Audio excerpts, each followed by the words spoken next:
الحمد لله الحمد لله رب العالمين والصلاة والسلام على خاتم الأنبياء أشرف المرسلين وعلى آله وأصحابه أجمعين أما بعد.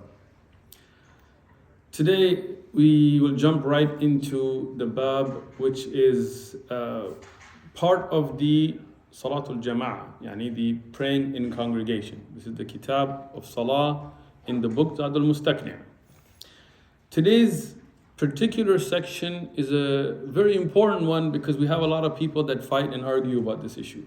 So it's always good to know what's right in the light of the Quran and Sahih Ahadith on the Sunnah of the Prophet ﷺ, and we'll discuss some khilaf of madahib and things as well, inshallah as well.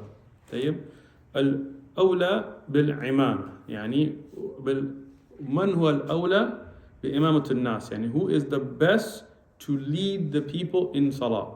This is what we're going to talk about, right? Because many times you go to masajid and like if they don't have an imam assigned, people say, okay, who should lead? The guy with the beard, the guy without a beard, the one who's hafiz, the one who knows the ahkam, doesn't know.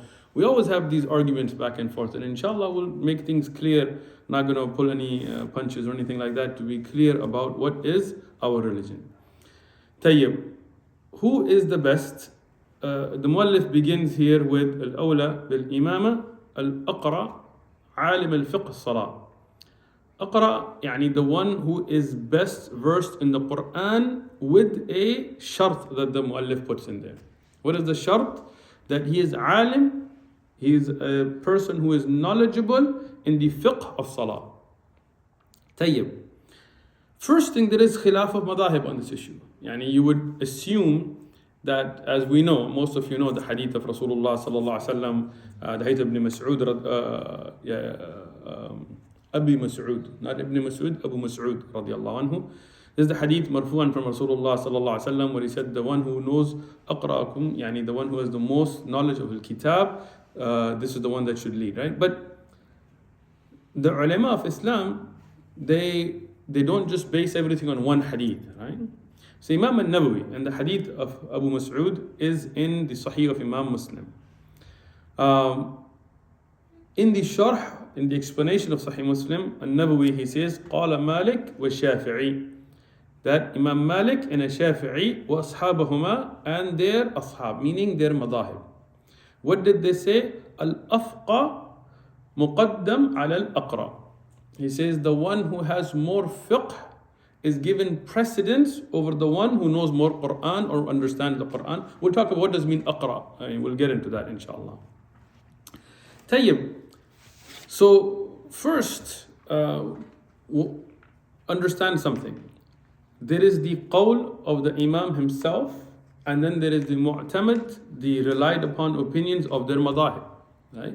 Sometimes Abu Hanifa rahmatullah alayhi had a qawl, but the Hanafi madhab today may not be his qawl. Imam al-Shafi'i may have a qawl, but the Shafi'i madhab today, madahib are dynamic. They're not static. They develop with the ulama of that madhab based on certain usul.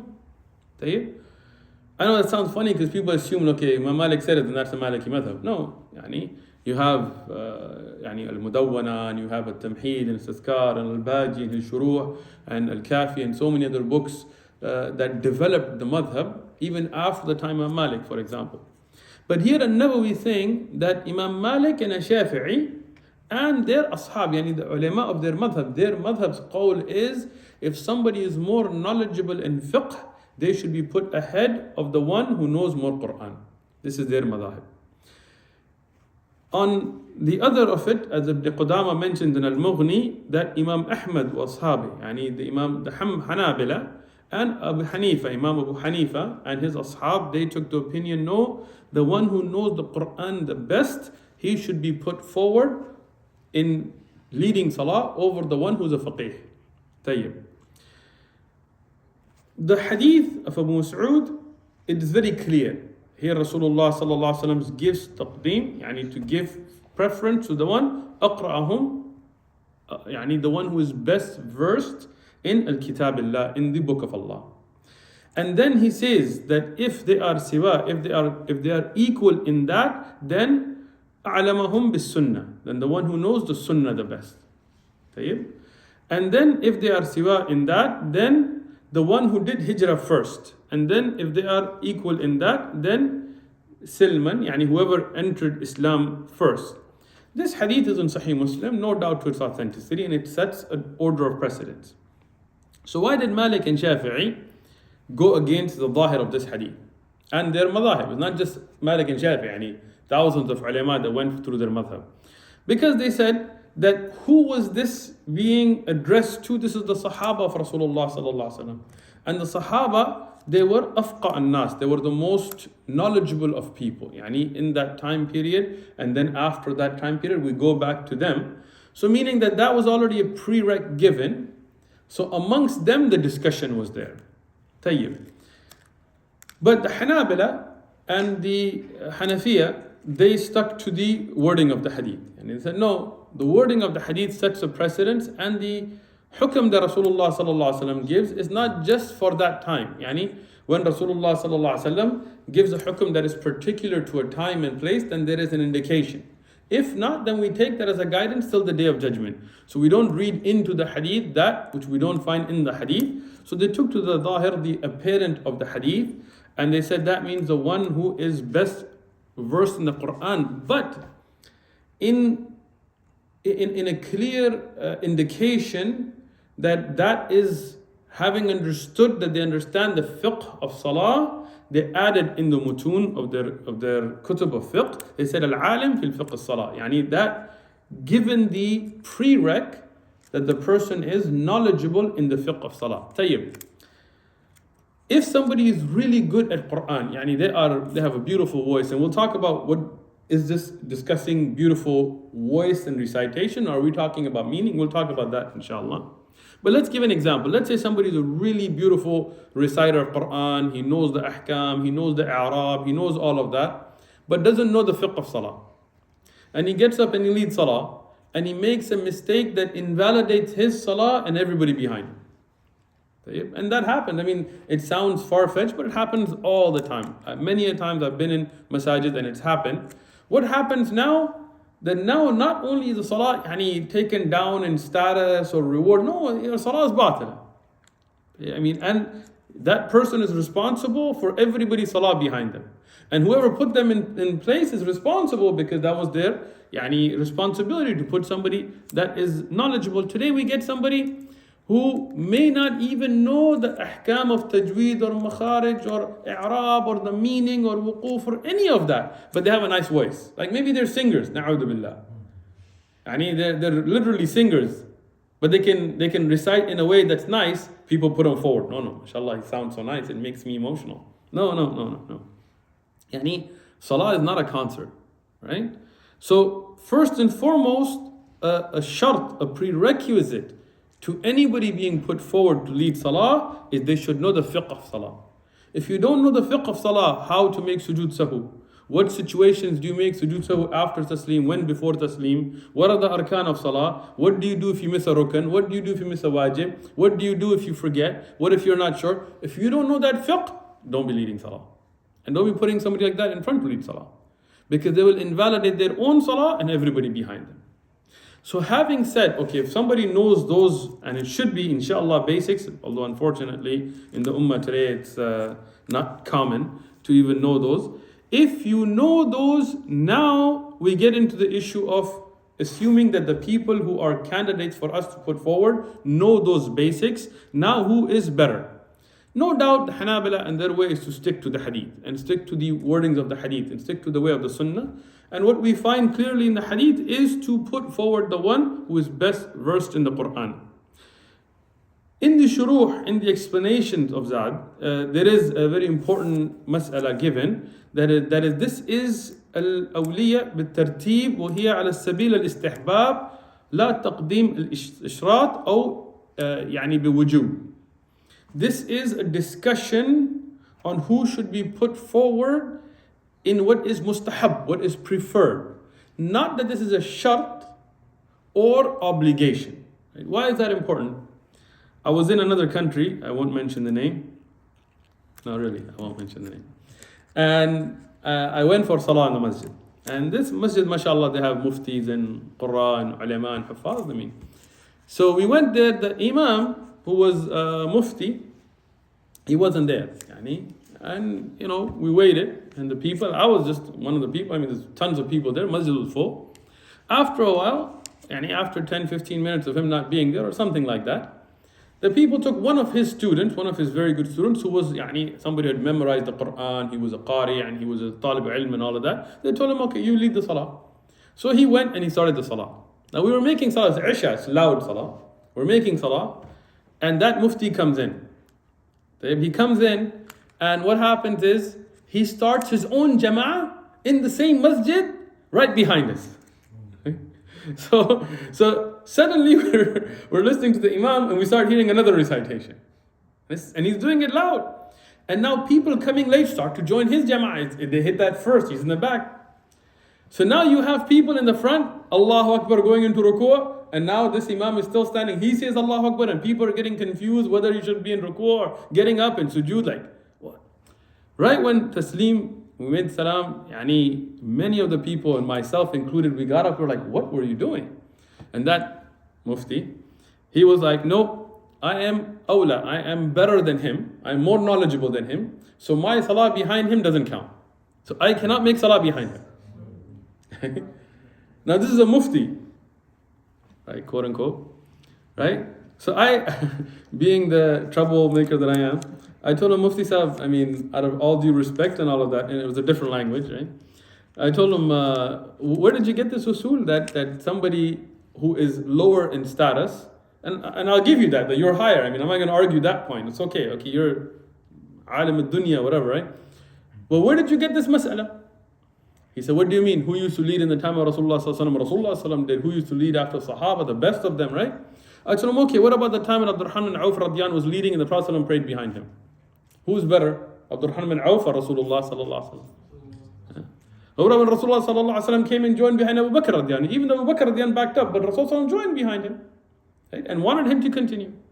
Are you saying that those Sahaba were better than Rasulullah or the Salah of Rasulullah sallallahu was batil? And then he just told me, get out. So, different issue, right? But this is why, to understand, this is not, let's say you are the most qualified and somebody put somebody else forward, khalas, make salah behind him, as long as the salah is valid, right? And we'll talk about those shurut. Like this is talking about what's mustahab, not a shart of the sihat of salah, nor wujuban. Tayyib. So, next issue we get into is, what does it mean that he is aqra, the one who is best versed? As the ulama in their shuruh, like Shaykh ibn Uthaymeen in Sharh al-Mumti' and others have mentioned, as Shaykh Salih al-Fawzan as well, he says, أنه أجود, he is the most well versed في أحكام القراءات والإعرابه والمعنى, in the rulings of recitation and also in the understanding of the words and its meaning, the i'rab, right? And in Kashf Kashaf al-Qina' al-Buyuti, he mentions that Abu Bakr and Umar radiyallahu anhuma used to say, al-i'rab al-Quran ahabba ilayna min hafz ba'd al-hurufihi. So he said the understanding of the wordings of the Quran is more beloved to us than just memorizing some of its words. So that means somebody who is best versed in the Quran, in its memorization, in its rulings, in where to stop, where not to stop, in understanding that if you change a harf or a i'rab, how will affect the meaning of the ayat. The one who's best versed in that, this is what's being discussed. Tayyib. Now, if they are equal in that, then what we found in the hadith is the one who is most knowledgeable in the sunnah. What is the sunnah in hadith? Meaning, if somebody understands those ahkam and they understand the meanings, they understand the rulings, then we'll look at thumma al-afqa, the one who has the most fiqh, the most knowledge, the one who knows the most of the sunnah about min al-sunan. And then if they are equal in that. Now we're going to go down a very comprehensive list, right? And I don't want to spend too much time on the lower stuff, because I want you to understand that this is because in some of the Muslim lands you would have 2-3 saf that were all ulama, right? And then behind them were طلاب علم that for us would be ulama, right? So over there you have, here in America or in the West, we don't have that discussion that goes that deep, okay? It's find the one who knows the most Quran, who knows the ahkam the best, who knows, put them forward, right? If not, then you find the one who has, maybe he's not just good at Quran, he also has knowledge of Sunnah and Hadith and he's studying, put them up front. And the essential being the one who has the most fiqh of it, and so on, right? But here, if those are all equal, then the one who is the eldest of them, a son, why? Because we have a hadith like that of Malik ibn Huwayrith radiallahu anhu that said that we used to pray with Rasulullah sallallahu alaihi wasallam, and he used to say to put the eldest of you forward. So now this may not be in the hadith that was in Sahih Muslim, but this is why I said the ulama of Islam then find other ahadith and they bring those forward, right? To put all of the comprehensive views together from the different narrations, right? And there are other ahadith as well from that. Tayyib, what about if they're equal in age? Now this is again, you're all equal in Quran and fiqh and hadith and all of that and age. Rare scenario, but if it does, Zād mentions ثم الأشرف, يعني who has the most sharf, the most honored amongst them. Tayyib, the style of some people is just to teach the matan, and I get this all the time, just teach the matan, don't go into the discussions. But that's not my style. You want that, go somewhere else. We want to always make sure we're looking at everything from the adillah, from the evidences, that's why I spend time looking at the books that from other madhahib and other ulama and back and forth to understand the evidences. So here, even though you will find this in many of the mutun of the Hanabila and many of the shuruh, that they will say al-ashraf, al-murad bihi al-Quraysh. Yani al-Qurashi, those that are from the Qabila of Quraysh and from the Qabila of Quraysh, Banu Hashim and so on. But when you go to adillah, the hadith that is put forward is قدم القريش, يعني this is to put forward the Quraysh. Here, Shaykh Ibn Uthaymeen, and this is a wonderful book, if you don't have it, I suggest you get it, called Sharh al-Mumti'. In it, he says that there are two ilal with using this. First ilal is that this is da'if, this hadith is da'if. Now, having looked at that, I saw some of the ulama of hadith that strengthened it, and then I looked at the chains and the discussion, and no doubt the hadith has weakness in it. That's the first issue. Secondly, as Shaykh Ibn Uthaymeen says, that if we take the hadith to be reliable, even then this is discussing who would be put forward for leadership, and it doesn't mention sharf. Like sharf is not mentioned in the hadith anywhere. So here, this is the discussion, and we've discussed this when we did the Sharh Sunnah of Barbahari, where in the time of Rasulullah sallallahu alaihi wasallam, the leadership no doubt was to be given to the Quraysh. Why? Because the best of the Sahaba were Qurashi. Abu Bakr, Umar, Uthman, Ali, Hassan. Yani, if you look at all of those Sahaba that are from the Khulafa, they were Qurashi. Not because they were Qurashi, but because they were who they were, but they happened to be from the Qabila of Quraysh. Your nasab by itself does not help you. Abu Jahl is also Banu Hashim, and he's also Qurashi, but his nasab didn't help him because of his a'mal. But those Sahaba were the best. So Rasulullah sallallahu alaihi wasallam gave this nasiha, knowing that after his death, between the Ansar and Muhajirin and other Qabail, there will be people who will put people forward, and those that Allah had chosen to be the leaders of that time were all Qurashi. And that is the will of Allah subhanahu wa ta'ala. But we know that later on the Ummah was led by others as well. Khair, here Shaykh Ibn Uthaymeen, he says that this is against what we find in the Quran, that the most honored people in front of Allah subhanahu wa ta'ala, the one who has the most taqwa and so on. So he did not take this to be one of the shurut. As Shaykh Abdullah ibn Aqil, Shaykh Abdullah ibn Aqil, he passed away rahmatullah alayhi somewhat recently, the last Shaykh of Hanabala that we know. He also in his tahqiq on Zād al Mustaqni, it's a small sharh, he says وَالتَّقْدِيمُ الْأَشْرَفِ قول ضعيف. This is a weak statement بدون أدلة, it doesn't have a dalil. طيب, then next in line is going to be the one who's أقدم هجرة, whoever made hijrah first. Now, in the time of Rasulullah sallallahu alaihi wasallam, hijrah was obligatory, right? In Mecca, until the Fath of Mecca, hijrah was an obligation. So whoever fulfilled that first is given a higher status, right? And whoever, for whatever reason, delayed it, obviously the status is lower. Not mutlaqan, but this is the general rule. Some people like Abbas radiallahu anhu was told by the Prophet sallallahu alaihi wasallam not to make hijrah because he was from the intelligence gathering network of the Prophet alayhi salatu wasalam. But khair, this is a general rule. And this we find in the hadith in Sahih Muslim. So this is very clear. Today we don't really have that. None of us made hijrah from Mecca to Medina and so on. And ulama of Islam have given examples of things that people did, like those who fought qital early and so on. But not going to go too deep into that. Tayyib. He said then al-athqa, the one who has the most taqwa, no doubt, the virtues of taqwa and the fact that the akram عند Allah atqakum, the one who are the most honored in front of Allah subhanahu wa ta'ala, the ones with taqwa, and the ahadith and ayat and fadal of taqwa are so well known that there is no doubt to that. Then what if all of them are equal in all of these? Then they said qara'a. Qara'a is to draw lots. And this is an Islamic method of making decisions. It's not gambling, you're not putting money on it. If you put money, then it's haram. But if you need to make decisions, as Rasul ﷺ used to do, even about which wife to take with him on expeditions. And we see at other times the Sahaba radiallahu anhum utilize this method where you would draw lots. Like for example, you would have names. Like today we can say we could put names, or we can have, in America, like we pull straws or whatever. But all those methods to get a guidance from Allah subhanahu wa ta'ala is permissible. And that would be the solution in the end. طيب. وساكن البيت الإمام المسجد أحق. And the one who lives in the house, the resident or the owner, صاحب المحل, the owner of the house, or the imam of the masjid has a greater haqq.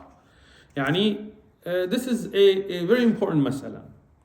If you go to somebody's house, even if you are more knowledgeable than them, even if you are, mashallah, the sheikh of whatever, your land and all of that, the haqq is for the person whose house it is to lead the salah.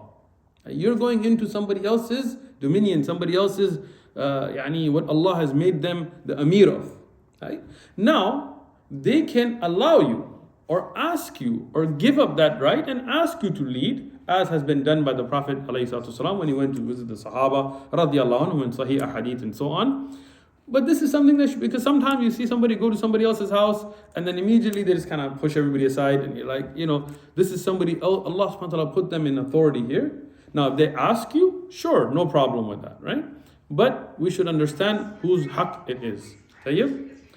And here Rasulullah sallallahu alayhi wasallam, as the hadith in Sahih Muslim, he told us that nobody should lead in rajul, الرجل في سلطنته, in his dominion, in his place where he is in charge, meaning his house.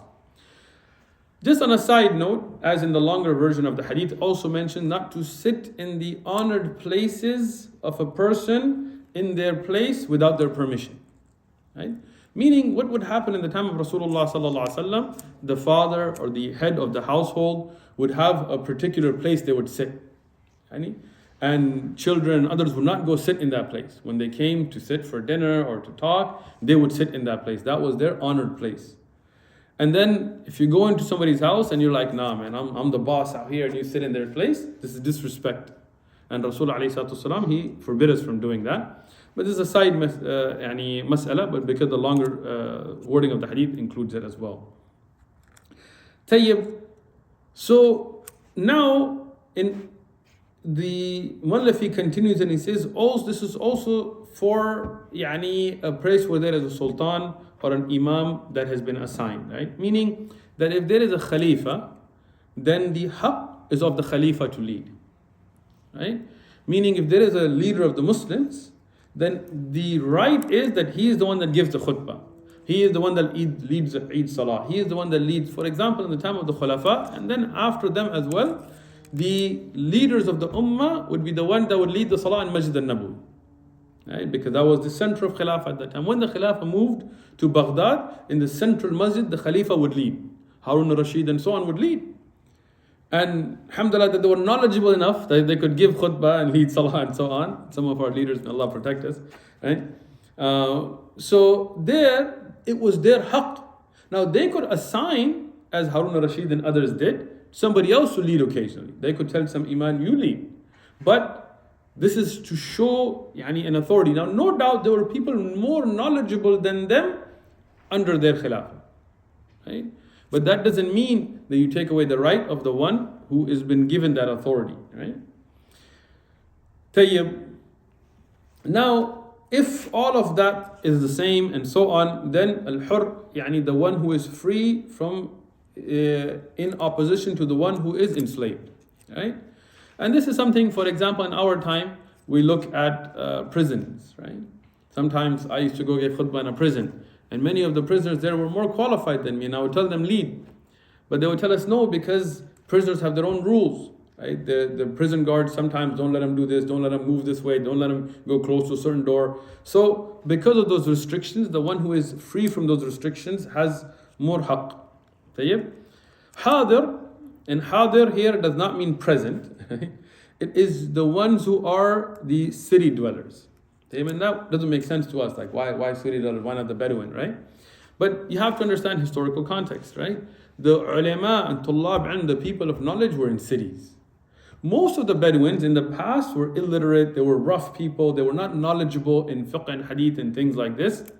So this is not like from a particular hadith, these are all having to do with ilal, like having to do with certain reasons, certain defects that you find that have to be mitigated, right? So what would happen is somebody would come, and the Bedouins were tough people, they used to be very assertive. So they may assert themselves into the place, but they may not have the knowledge for it. Right? Now again, these are not absolutes. Right? If the Bedouin is more knowledgeable, then we already discussed that was higher up in the discussion chain. This is way past all of that. Right? And the muqim, على المسافر, right? The resident has right to lead over the traveler. Right? Now again, I want to repeat this. This is not mutlaqan, this is not wujuban. If the musafir is a person of knowledge, then it's okay, you can put them forward, and this is done in the time of the Sahaba radiyallahu anhum, and the muqim will complete their salah. But if they are equal in all of that, then the preference is given to the muqim. Why? Because the musafir, his salah is short, and the muqim, their salah is full. So the confusion of the imam finishing and the people getting up and leading their own salah or finishing their own salah and stuff will be done away with by letting the muqim lead, and the musafir will pray behind them the way of the muqim. And he'll pray the full salah. Tayyib, al-basir, the one who is able to see over the one who's blind. Now again, not mutlaqan, maybe the blind person has more knowledge. Then in that case, like many imma in masajid, they're blind. But they know the most Quran, they know the fiqh, so they're put forward. But if all of that is equal, then obviously, somebody who's blind may not be able to see situations going on. Maybe they will not be able to, maybe see where they're making sujood and things like that. So it'll be easier for the one who is able to see to be the one who leads salah if they are equal in all of that. Then we go down to even the one who's circumcised in comparison to the one who's not circumcised. And I'm just kind of rushing through these because these are very odd situations. But obviously Muslims are circumcised. Makhtun, the one who has the circumcision done. But sometimes you have a revert, like somebody just became Muslim. And what is the hukam? That if they can, they should then get circumcised, even if they were reverts to Islam, right? But if you have somebody like that and you have somebody who's circumcised, obviously the cleanliness of the circumcised person is awla, is better, so they are given the haqq. Tayyib? وَمَنْ لَهُ ثِيَاب or ثَوْبان أَوْلَى. Tayyib? Thawban, here in the matan, and we can see in some of the manuscripts to say thiyab, but what is correct is thawban, meaning 2 pieces of cloth. Tayyib. In our time, mashallah, look at all the brothers here, they all have nice clothes, and you have silwar or izar, and you have thiyab and qamis, and you have all kinds of nice clothing. But in the earlier time, people didn't have a lot of clothing. Right? So the person who was put forward sometimes would be somebody who only has the izar, only has the loin cloth, right? And the upper cloth, they didn't have it, for example. Or they had one cloth and they were kind of struggling So in those cases, then the one that would have two, they would have the izar and the rida, yani the loin cloth and the upper cover, like you do in ihram. This was like, mashallah, he's got it, right? And then later you will find in the kutub of fiqh that they will say, and the imama, or yani something to cover the head. And then they went to show that some with a more completeness in dress would be mustahab. So here, if somebody is all equal in all of these ways, but somebody has enough to cover themselves better, then no doubt. Now, if the awrah is not covered, and for the man in the salah, not only from the navel to the knee, but if they have, then also the shoulders must be covered. And we discussed this earlier. So the awrah has to be covered, right? But this is going past that. Let's say the awrah is covered, but somebody else is wearing a dress that is more covering of the body, then they should be given precedence. Tayyib. Then we get to a very, very important topic, and that is the salah khalf al-fasiq. La tasih khalf al-fasiq. Al-Muallif says that salah behind the fasiq is not correct. Yes, I know everybody's looking at me right now. Tayyib. أولا, let me just explain what is a fasiq. فاسق, as Shaykh Salih al-Fawzan says, اسم فاعل من فسق. It is the one who does something from fasaqa, the one who goes astray, the one who goes past the boundaries and so on. That's linguistically. In the Sharia, we take it to be man kharaja, the one who goes out on ta'atillah, on the obedience of Allah subhanahu wa ta'ala, bifi'l, with an action that is first apparent and then something serious, dun al-kufr. If somebody does kufr, that's obviously he's kafir. And shirk and kufr and things, that's separate. We're talking about somebody who's sinful. We do not include in this what is secret. Meaning, this is very important because some people try to have su'ad dhan now. Like somebody comes out of a store, like, oh man, I saw this imam and he came out of a liquor store. Well, maybe he was buying a piece of gum. This is not the way we do this, right? And we try to always be careful of assumptions, right? Some people I was in Medina and one of the imma there, I won't mention his name, but he doesn't have a beard, right? And I myself, I'm talking about myself, not anybody else, I had a bad feeling towards this, right? And alhamdulillah, I had the blessing to sit with him and talk to him, and I'd read a lot of his tahqiq and the mutun he had put together and things.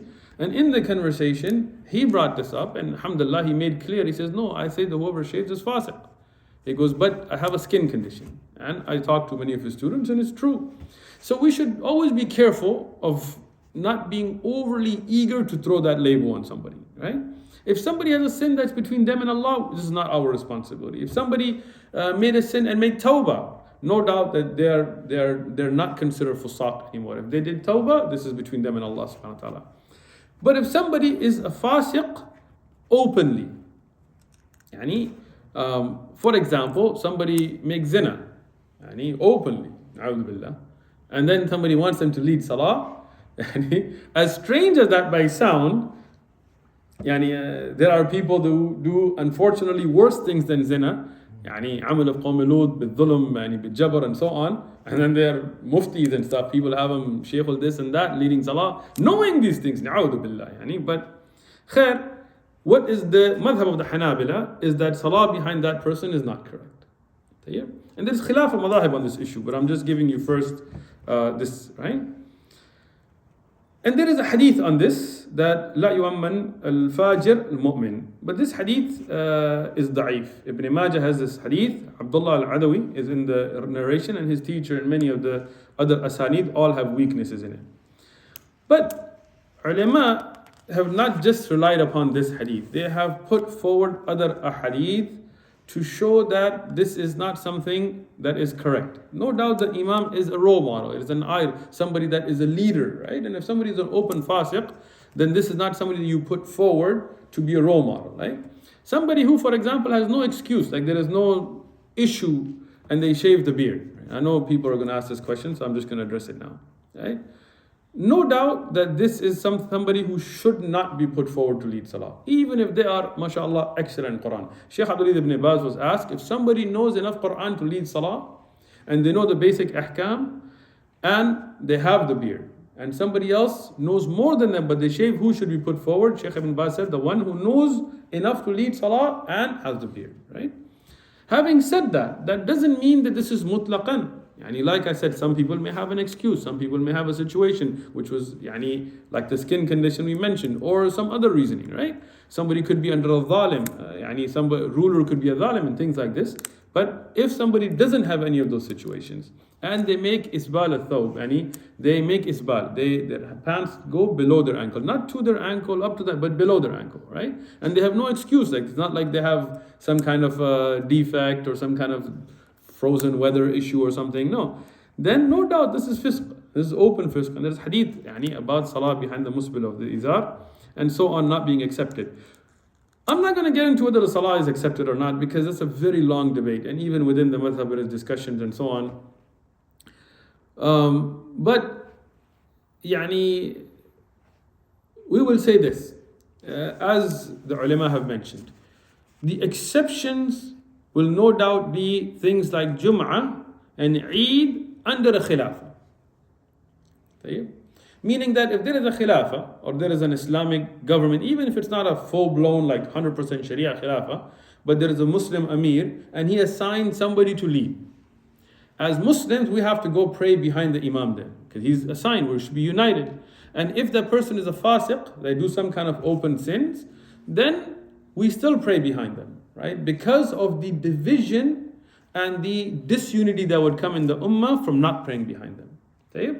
And this is the dalil of Abdullah ibn Umar and Anas ibn Malik praying behind Hajjaj ibn Yusuf. Shafi'i said Hajjaj ibn Yusuf had enough that no doubt he did enough dhulm that he will be put in that category of people who would do things that are no doubt that would make them a fasiq at least. We're not talking about takfir, but fisq, right? But Abdullah ibn Umar and Anas ibn Malik prayed behind him. But this is Jum'ah and Eid in that situation. So now what if you have a situation where you can pray Jum'ah, maybe it's a little bit further, maybe you have to drive a little bit, you have a little more hardship behind an imam who is not an open fasiq, and then you have a closer or more convenient or shorter Jum'ah or nicer or more AC or whatever masjid, then no doubt that is not acceptable. This is the madahib and the aqwal of ulama, it's not my choice. Secondly, if we look at salah being maqbool or not, whether accepted or not, no doubt there will be a harm to it. Without going into the deep discussions of this, no doubt there's a harm to it. So why would you? Right?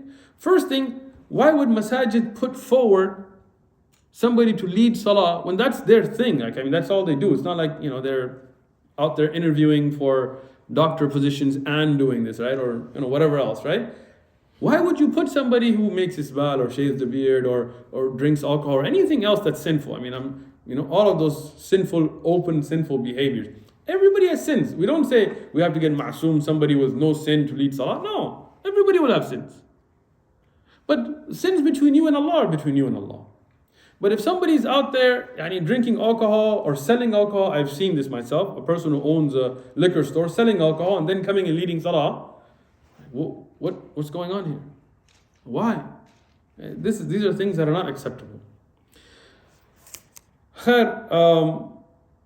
The muallif continues, كَكَافِر, like the kafir. Salah is not accepted behind the kafir. Obviously the kafir, there is no salah for the kafir, so how can you make salah behind them? وَلَا خَلْفَ الْإِمْرَأَةٍ, and it is not accepted behind a woman. And I'll stop here inshallah for the sake of time. But what does it tell you?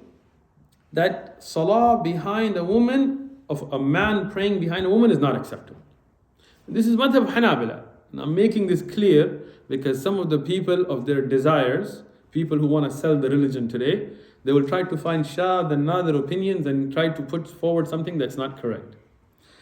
This is a matan of Hanabila, you can find it. If you look at the issue of regular salah, fard salah, men praying behind women, ijma'an, by the consensus of the Muslim ummah, Hanafi, Shafi'i, Maliki, Hanbali, Zahiri, every other madhab that whether exists or doesn't exist, Nakha'i, Awza'i, or by ijma', it is not acceptable. Ijma is a dalil by itself. I have hadith as well, but forget, ijma is a dalil. طيب. Now, there are some aqwal of ulama, as Ibn Taymiyyah and others have presented. Not that it's Ibn Taymiyyah's qawl, but he has presented, which mentions some very rare occasion. For example, he gives an occasion that no man in the family amongst mahram knows how to recite al-Fatiha at all. He cannot even recite the tasbihat, for example, right? And this in the past happened. Meaning some woman became Muslim, she learned Quran, she knew Fatiha, she knew some Quran, and then some people from her family in the time of Rasulullah just became Muslim. In these situations, there's khilaf of ulama. Can she lead? Some ulama said because the situation is such that they cannot read al-Fatiha, they're that illiterate, they don't know anything, then she could lead them from the back. Right? And this is not the qawl of any madhab today. It is not rajih in any madhab. But this qawl exists amongst the ulama of Islam. But this cannot be taken out of context. Okay? Understand that regularly women leading men in salah is not permissible in any madhab, and ijma'an this is incorrect. Right? So people who take this qawl, like Mr. Hansen, and then try to put it upon Ibn Taymiyyah or the Hanabila and misuse it, may Allah cure their hearts of the diseases, and may Allah protect us and clean our hearts as well. Tayyib. We'll end here today, inshallah. You guys want some ahadith on adillah for this, or are we good with the ijma' and things? Khalas, I'll give you hadith. Yani. Rasulullah sallallahu alaihi wasallam in the hadith al-Bukhari, hadith number 4425, he says that any qawm that has a woman lead them will not be successful, right? So obviously the leader here includes being an imam in the salah, because the imam is a leader and so on. And Rasulullah sallallahu alaihi wasallam said the best sufuf are those for the men in the first, and the worst being the last, and the women's last and best being the first. So obviously a woman cannot lead in that way as well. And this is based on these adillah and ijma' of the ummah. We'll stop inshallah.